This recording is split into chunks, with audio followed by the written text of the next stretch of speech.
Assalamualaikum warahmatullahi wabarakatuh. Today we are going to continue our study on chapter 8, investment or a silent partnership, mudharabah. Okay, right.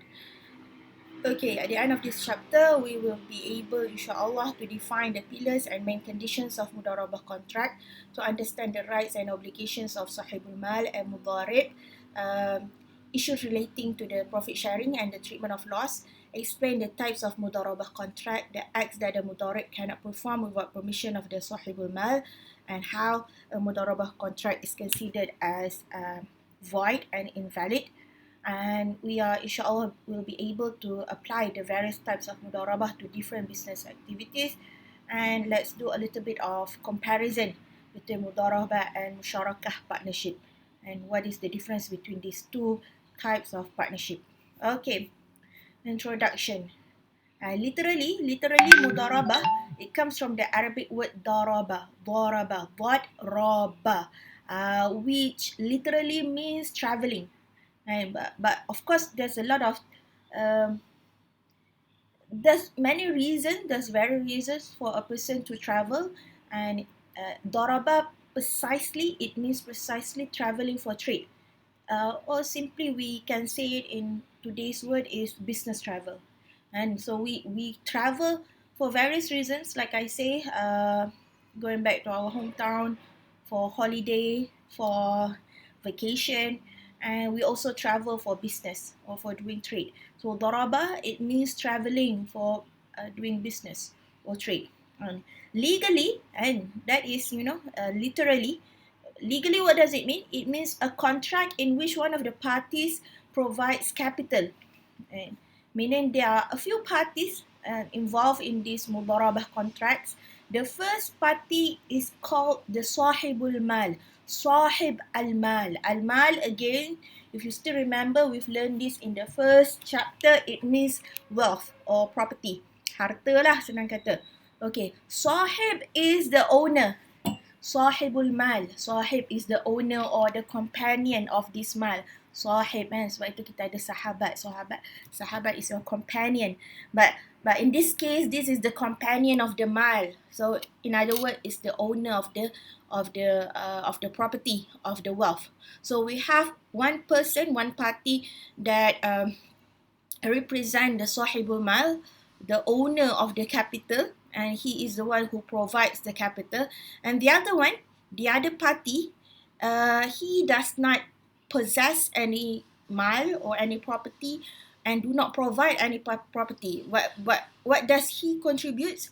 He contributes his labor, his expertise, and his entrepreneurial skills. And so this is the person which we call as mudharib, the one who does the thing, who does the traveling, who does the business, the trading and whatnot. And so he provides his skills, his knowledge, his labor and expertise, but he does not provide the money. And so we have these two parties joining in this type of partnership. So we have the sahibul mal and the mudharib. Sahibul mal, again, we call it the investor or the person who came out with the money, who provides the money. And we have the mudharib, or we call it the entrepreneur or the businessman, the person who does all the activities, the trading things. And they join together in this partnership to conduct a particular business in which both parties would share benefit.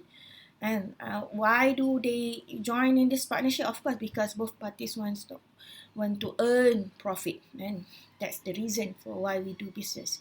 Okay, there's a hadith of the Prophet ﷺ who practices this type of business, this type of partnership previously and before Islamic period and after Islamic period. So this is the practice of the Prophet ﷺ pre and post Islamic period.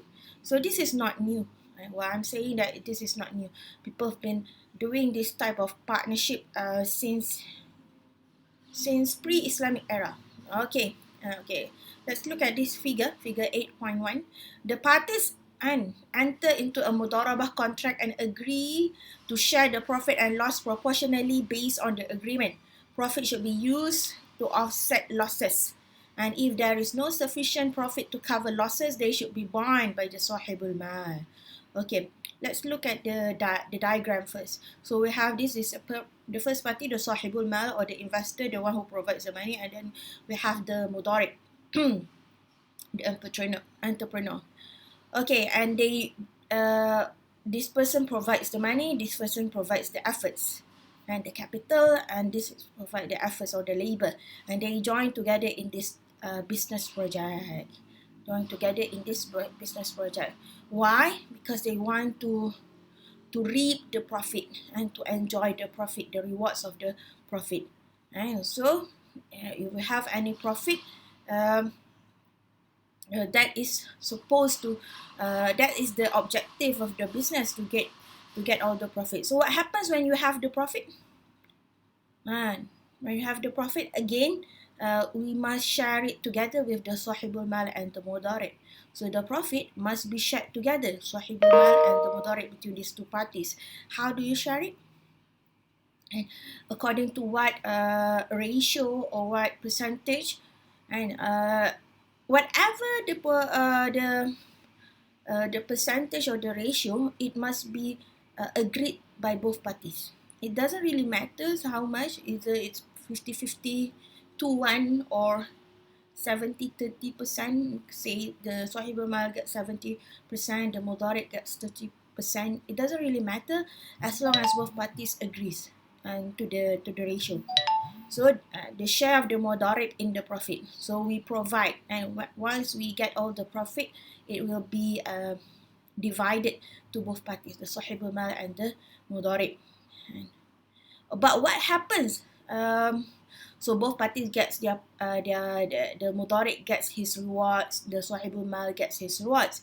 But what happens if the business does not reap any profit, yet it it accounted losses, and so losses are made. What happened to it? And so the losses. And so when we get profit, and when the business is reaping rewards of profit, it must be shared together to the mudarib and the sahibul mal. But what happens if it does not reap any profit, yet it makes losses and mendapat kerugian? So what do we do? Must it be shared together? Yes, again. Right? If losses are made, losses are offset by the profit from the business.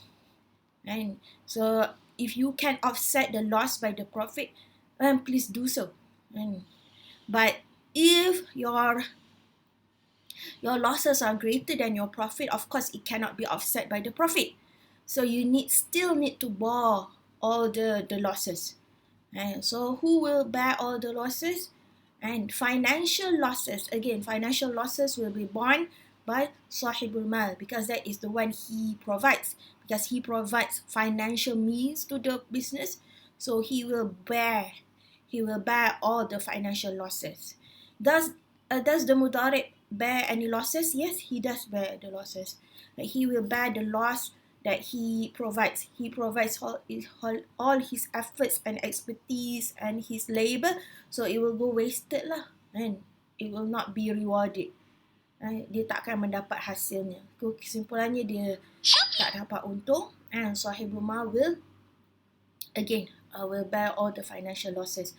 So mudarib will bear all the labor losses, because that is the one that he provides. He gives to the party. Okay, let's look at the pillars and conditions of mudarabah.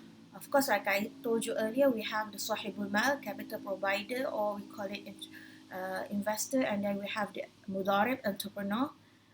These are two parties, but it does not really mean that you need to have 2%. Sahibul mal, we could have many sahibul mal, just like we can have a lot of mudarib. And the mudarib can manage more than one business, and he can enter partnership more than one mudarabah partnership. Perhaps he enters this A partnership with Suhana, and another partnership he enters with Amira. And who's a sahibul mal? It's me, and I'll be the sahibul mal for both parties, and just I have two mudarib, two type of businesses. Okay, capital and the money can be utilized by two or more mudaribs jointly. Again, you can have more than two mudaribs. You can have more than one mudarib, like I said. And the capital must be owned by the sahibul mal. It should be liquid cash, and we do not accept capital in terms of perhaps crops and cattle, something that is not anything other than money. And we do not accept that. We only accept capital in terms of money, cash lah, duit lah senang kata. And it must be present. And when you say you want to provide money, you must provide it now. You can't say, nah, I'm going to provide it, next year. And let's just sign the agreement now. It doesn't work like that. And it must be delivered to the mudarib. The mudarib must have full control of the capital.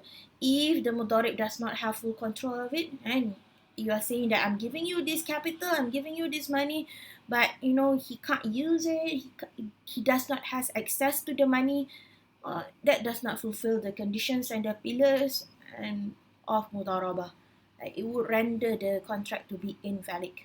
And the work, the profit, and the expression.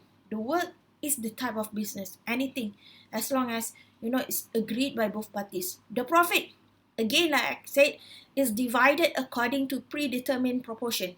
It doesn't really matter whether it's 50-50, 60-40, 70-30, or lesser than that. And as long as both parties agrees to the proportion or to the ratio, to the arrangement, then it's permissible in Islam. The thing is, it cannot be guaranteed. And Sahibul Mal cannot demand that the mudarib, I'm giving you this capital 50k, and I demand and you guarantee my profit of 50%. You cannot guarantee profit because you'll never know. Right? You've just started this business and it's full of risk and whatnot. You cannot ensure that the business will make money, will make profit. Sometimes you make losses, and so you can divide the proportion, but you cannot ask the other party to guarantee your profit. And the expression used, meaning the sirah or the expression ijab and qabul. Again, should be possessed completely and should be expressed completely. Sorry.